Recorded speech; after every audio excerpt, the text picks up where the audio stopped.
So here's the thing. I just got off a 3-hour conversation with the homie, literally 3 hours. And we discussed every sports topic possible. But one thing we discussed was the Brown situation at quarterback. Now, Shedeur's balling right now, currently in the preseason, at least the first game. Hopefully it continues. But the real thing is, we're only going to see him during the preseason. Think about this. They have like literally 6 quarterbacks: Tyler Huntley, Joe Flacco, Dylan Gabriel, Shedeur Sanders, Deshaun Watson, and Kenny Pickett. Like, this is crazy that I even knew all those names. Now, the thing about it is, how do we bring this alive in a point of play? So I want to start by saying this. Let's say the Browns start off 2-4 with Joe Flacco starting, because Deshaun Watson is hurt until I don't remember what week, but later in the season.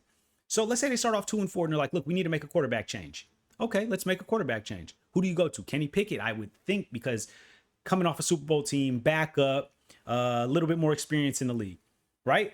And what if now think about it like this. What if he loses 2 games? Do we go to another quarterback? But what if he wins 2 games? Then do we stay? At some point, Deshaun Watson will be implemented into this hocus pocus of quarterback situation. I don't even know how many quarterbacks you can have on a roster. I don't think all of them are even going to start.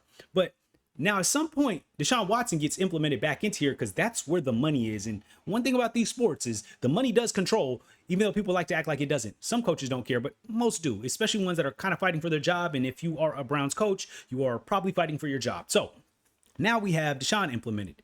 So at what point do we get to see Shedeur during the season? Maybe during a blowout, because there probably will be a bunch of those, possibly. But then you would probably put in a different quarterback, Dylan Gabriel, where you are ranked on the depth chart.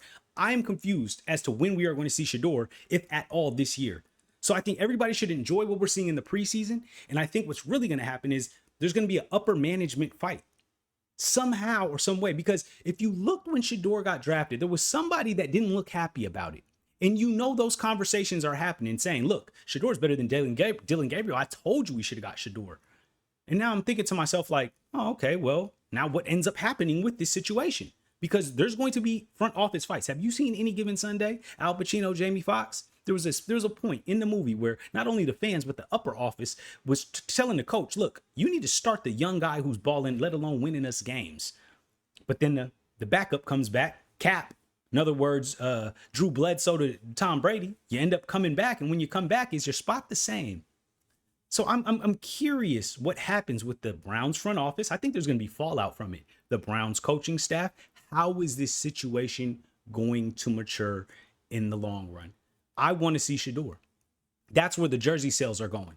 That's what we're all here for. We are not tuning into the Browns for Myles Garrett, respectfully. And as a fan, I think they need to figure this out.